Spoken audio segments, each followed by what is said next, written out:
Bila saya tutup. Kalau kamu tak buka dari dalam, kita buka dari luar. Macam itu. Ada yang di antara mereka ditangkap ketika sedang melayan pelanggan.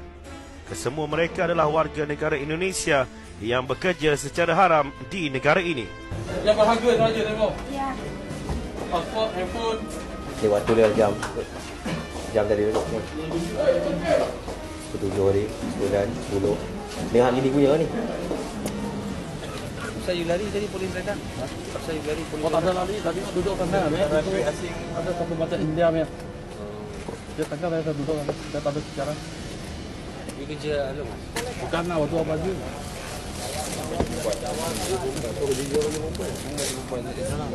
Ni semua baju perempuan ni semua ni.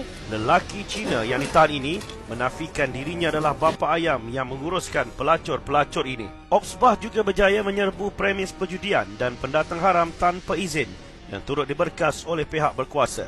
Operasi baterai